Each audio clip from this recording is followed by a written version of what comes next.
உனக்கு போரே அடிக்கலையா அவிக்குட்டி? மாங்காய் சிவலுடன் மணத்த கார சுண்டலை சுவைத்தபடி கௌசிக் கேட்டபோது அலை உயர்ந்தெழுந்து ஆர்ப்பரித்தது. முதல்ல ஒரு ரிக்வெஸ்ட், நானும் எத்தனையோ முறை சொல்லியாச்சு. அது என்ன அவிக்குட்டி, புலிக்குட்டி, பூனைக்குட்டி மாதிரி நல்லாவே இல்லை. அதுக்கு நான் என்ன பண்ணட்டும்? 23 வருஷத்துக்கு முன்னாடியே உங்கள் அம்மா அப்பா யோசிச்சு நல்ல பேராக வச்சுருக்கணும். அவந்திக்காங்கிறது அசிங்கமான பேரா என்ன? அழகா அவந்திக்கான்னு கூப்பிடலாமே. எந்த லவ்வராவது காதலி பேரை முழுசா சொல்லி கூப்பிடுவானா? மண்டு. அதுக்காக அப்படித்தான் கூப்பிடுவேன். எனக்கு பிடிச்சிருக்கு. கல்யாணத்துக்கு பிறகு வேணா மாற்றிக்கலாம். இதை விடு. நான் கேட்டதுக்கு பதில். உனக்கு போர் அடிக்கலையா? எதுக்கு? வாரத்தில் 3 நாள் மீட் பண்ணுறோம். அந்த 3 நாளும் இதே பீச்சில் தான், இதே சுண்டல் முறுக்கு தான். அழுக்கலையா உனக்கு? எனக்கு அழுத்து போச்சு என்றான் சலிப்பாக. அவந்திகா பதில் சொல்வதற்குள் கௌசிக் பற்றி, வசீகரமான 6 அடி இளைஞன் டிவி சீரியல் கதாநாயகனாக முயற்சிக்கலாம். தங்கை மட்டுமே சிரமப்பட்டு லஞ்சம் கொடுத்து மத்திய அரசு பணியில் அமர்த்து விட்டான். நடுத்தர குடும்பம். அதற்காக நீங்கள் கூப்பிடுற இடத்துக்கெல்லாம் வந்துட முடியுமா? எந்த லவ்வர் தான் சினிமாவுக்கு போகலை? சினிமானா ஆஃபீஸ்க்கு லீவ் போடணும். லீவ் போட்டால் சம்பளத்தில் பிடிப்பாங்க. லாஸ் ஆஃப் போனால் வீட்டில் தெரிஞ்சிடாதா? அதுவும் அம்மாவும் நானும் ஜாயிண்ட் அக்கௌண்ட். அதை கூட சமாளிக்க முடியாதா? சரி, சினிமா வேணாம். ஒரு பீஸா கார்னர், காஃபி ஷாப், அல்சா மால், இப்படி எங்கேயும் வரமாட்டேங்கிற. கேட்டால் அங்கே வர பொண்ணுங்க ஜீன்ஸு, மிடி, டாப்ஸ்னு ட்ரெஸ் பண்ணிக்கிட்டு ஸ்டைலாக இங்கிலீஷ் பேசுவாங்க. எனக்கு படபடன்னு வேகமாக பேச வராது. அந்த மாதிரி ட்ரெஸ் பண்ணவும் தெரியாதுன்னு ஒதுங்கி போகிற. ப்ராக்டிக்கலாக இரு அவிக்குட்டி. அணியிறோட மனசோட வெளிப்பாடு தான். எனக்கு உன் மனசு பிடிச்சிருக்கு, உன் உடையும் பிடிச்சிருக்கு. நான் குடும்பம் நடத்த போகிற பொண்டாட்டி சேலையும் சல்வாரும் அணியறதே போதும்.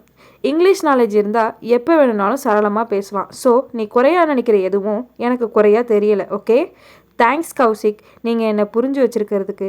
அப்புறம் இன்னைக்கு காலையில் அம்மா அழகாக பேச்சை மாத்துறது மட்டும் கை வந்த கலை உனக்கு. அதெல்லாம் இல்லை, நான் சொல்கிறத கேளுங்களேன் என்றபடி கேஸ் பற்றி அம்மா கவலைப்பட்டதையும் அதீத தீவிரம் காட்டுவதையும் சொன்னாள். அண்ணா எவ்வளவோ எடுத்து சொல்லியும் எப்பவும் அதே நினைப்பு அம்மாவுக்கு. இருக்கட்டுமே அவிக்குட்டி, அவங்களுக்கு சேர வேண்டியதை உங்களுக்காக வாங்கி கொடுக்க போராடுறது நல்லது தானே. சட்டங்கள் புதுசு புதுசாக வந்துக்கிட்டே இருக்கு. கண்டிப்பாக உங்களுக்கு சாதகமாக தீர்ப்பு வரும் பாரு. அப்படியா சொல்கிறீங்க என்றால் வியப்புடன். பார்க்கத்தானே போகிற. அப்போ அண்ணைய எப்பவும் நம்பிக்கை இல்லாமலே பேசுகிறார். பயந்தாங்கொழி போல. சேச்சே, அண்ணன் ரொம்ப சாஃப்ட் நேச்சர், சுய உழைப்பில் உயரணும்னு நினைக்கிறவர். என்னை கூட மேற்கொண்டு படிக்க சொல்லி வற்புறுத்துறார். அதெல்லாம் ஒன்றும் படிக்க வேண்டாம், இப்போதைக்கு ஜாலியாக லவ் பண்ண நேரம் ஒதுக்கு. அப்புறம் என் பேரப்பிள்ளைகளுக்கு நல்ல பாட்டியா, என் குழந்தைங்களுக்கு நல்ல அம்மாவா, என் அம்மாவுக்கு அடக்கமான மருமகளா நல்லா சமைச்சு போட்டு நான் இழுத்த இழுப்புக்கெல்லாம் வளைஞ்சு கொடுக்குற பொண்டாட்டியா வீட்டோடு இருக்கிறதுக்கு இந்த படிப்பே போதும். ஆமாம், அதென்ன ஸ்ப்ரே புதுசா? அவள் கழுத்தருகே வாசம் பிடித்தபடி கேட்டான். ஏன் கேட்குறீங்க? வழக்கமாக யூஸ் பண்ணுற மேக்ஸி ஸ்ப்ரே இல்லை, புது வாசனையாக இருக்குது. இங்கே நிறைய அடிச்சியோ? கும்முன்னு வாசனை தூக்குது. கழுத்திற்கு கீழே மூக்கை வைத்து உரசினான். அவந்திகா சட்டென விலகி அமர்ந்தாள். ஏய், இப்போ என்ன பண்ணிட்டேன்? கிஸ் பண்ணினேனா? இல்லை இங்கே தொட்டேனா? இல்லை இதோ இங்கே தொட்டேனா? ஐயோ, யாராவது பார்க்க போகிறாங்க. இப்படியெல்லாம் விளையாடாதீங்க. டைம் ஆயிடுச்சு, புறப்படலாம். இதில் மட்டும் தெளிவாக இரு. தெரியாமல் தான் கேட்குறேன், உண்மையை சொல்லணும். என்ன என்றால் எழுந்து நின்று பின்பக்க மணலை தட்டி கொண்டே. நீ வயசுக்கு வந்துட்டியா இல்லையா? சீ, எவ்வளோ அசிங்கமாக பேசுகிறீங்க. பின்ன என்ன, ஒரு ஃபீலிங்கும் இல்லை, மண்ணாங்கட்டியும் இல்லை, மரக்கட்டையா நீ?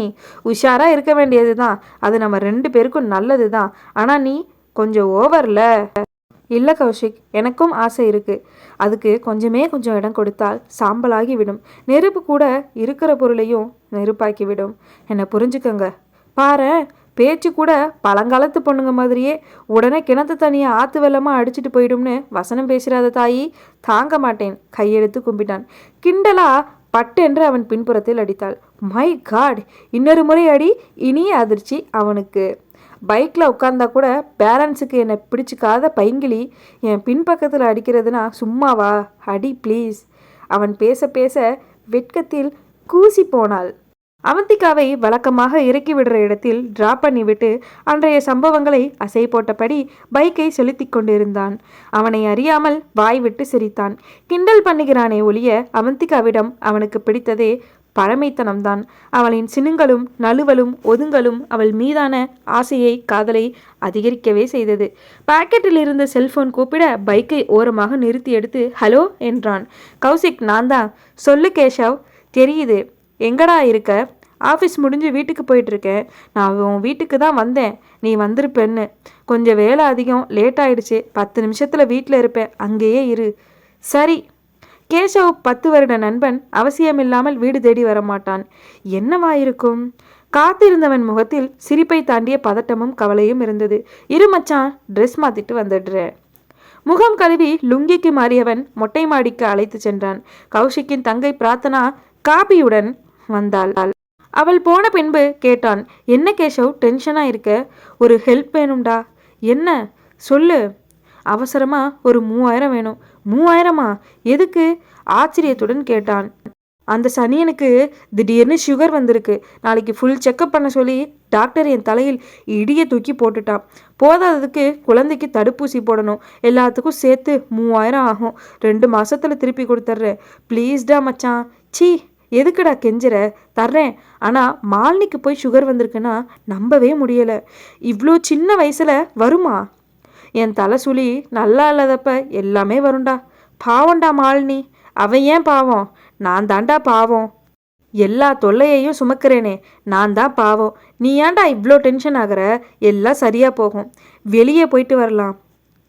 பணம் அதுக்கு தாண்டா ஏடிஎம்ல எடுத்து தர்றேன். கிளம்பு. தேங்க்ஸ்டா மச்சான். நெகிழ்ச்சியுடன் அவன் கைகளை பற்றி கொண்டான் கேஷவ்.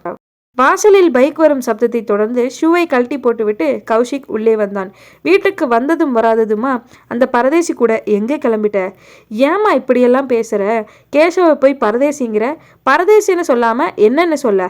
நல்ல குடும்பத்தில் வசதியாக பிறந்து வளர்ந்து தலையெழுத்ததும் பெத்தவங்களை மறந்து ஒரு பன்னாடை கூட ஓடி போய் என்ன வாழ்ந்து கட்டிக்கிட்டான். அவன் ஆத்தாக்காரி போன வாரம் மார்க்கெட்டில் என்கிட்ட இவனை நினச்சி அலறா. சரி, அவன் எதுக்கு வந்தான்? பணம் கேட்டானா?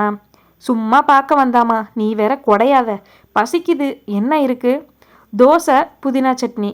இன்னைக்கு காலையில், நேற்று நைட்டில், நேற்றுக்கு காலையில் தொடர்ந்து தோசை தான் சாப்பிட்டுட்டு இருக்கிறதா ஞாபகம்.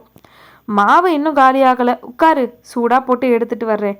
உடை மாற்றி அமர்ந்தவனின் முன்தட்டில் சூடாய் வட்டமாய் வந்து விழுந்த தோசையின் வரசத்தில் புளித்த வீச்சம் பீத்து வாயில் வைத்தவனின் முகம் கோணியது. என்னம்மா இது? ரொம்ப புளிக்குதே. சட்னியா? ஏண்டி எக்கச்சக்கமாக புளிய வச்சு அரைச்சி தொலைச்சிட்டியா? சட்னி நல்லா தான் இருக்குது, தோசை தான் ரொம்ப புளிக்குது. 3 நாள் ஆயிடுச்சுன்னா மாவு புளிக்க தானே செய்யும். அதுக்கு தான் ஃப்ரிட்ஜ் வாங்கி தரேங்கிறேன். வேணாங்கிற. நமக்கு ஃப்ரிட்ஜ் எதுக்கு? அதை உன் தங்கச்சி கல்யாணத்துக்கு வாங்கி கொடு. இந்த வீட்டுக்கு தேவையான சீர்சனத்தியை உன்னை கட்டிக்க போகிறவ கொண்டு வரட்டும். இப்படி பேசுறது தப்புமா. இந்த காலத்தில் ஒரு மிடில் கிளாஸ் ஃபேமிலி தங்களோட சம்பாத்தியத்தில் 3 வேளை நல்ல சாப்பாடு சாப்பிட்றதே பெரும் பாடாக இருக்குது. நீ என்னடானா வீட்டில் மிக்சி கிரைண்டர் தவிர ஒரு கட்லோ ஃப்ரிட்ஜோ வாஷிங் மிஷினோ வாங்க விடாமல் வீட்டுக்கு வர போகிற மருமக கொண்டு வரட்டும்னு வீட்டையே காலியாக வச்சுருக்க. பாவமா. பாவமாவது புண்ணியமாவது வரப்போகிறவளுக்காக இப்போவே வக்காலத்து வாங்காத. உன் பொண்டாட்டி கொண்டு வர்ற வரதட்சணையை வச்சு தான் பிரார்த்தனாவோட கல்யாணத்தை நடத்த போகிறேன். அம்மா, நீ பேசுறது உனக்கே அசிங்கமா இல்லை? பெத்த பொண்ணை கரை சேர்க்க யாரோ ஒரு தகப்பன் கஷ்டப்பட்டு சம்பாதிச்சு கொடுக்கணுமா? அதை விட நான் இப்படியே இருந்துடலாம். வயசு பொண்ணு இவ்வளோ பேசக்கூடாது. வாயை மூடு. இந்த காலத்தில் எத்தனை பேருக்குடி சொந்த வீடு இருக்குது? வாடகை வீட்டிலேயே கடைசி வரை காலம் தட்டுறவங்க நிறைய பேர். ஒருவேளை இந்த வீட்டுக்கு வரப்போகிறவளோட பிறந்த இடம் வாடகை வீடாக இருந்தால் அவள் அதிர்ஷ்டசாலி தானே. நமக்கு என்னடி விசாலமான வீடு, அதுவும் சொந்த வீடு. எனக்கு அப்புறம் ஆள போகிறவ அவள் தானே. அதுக்காக அவளை பெத்தவ கஷ்டப்படுறதுல தப்பே இல்லை. ராஜா மாதிரி பிள்ளையை பெற்று வச்சுருக்கேன் பாரு. மகாராணி மாதிரி ஒரு மருமகளை கொண்டு வரேன்னா இல்லையான்னு. கௌசிக்கும் பிரார்த்தனாவும் சலிப்புடன் ஒருவரை ஒருவர் பார்த்து கொண்டனர். அம்மா எப்போ பார்த்தாலும் இதே பேச்சு தானா? தோசையும் புளிக்குது, அதை விட உன் பேச்சும். அண்ணா, நான் என் ரூம்லேயே போய் சாப்பிட்டுக்கிறேன். தட்டுடன் உள்ளே எழுந்து போனால் பிரார்த்தனா.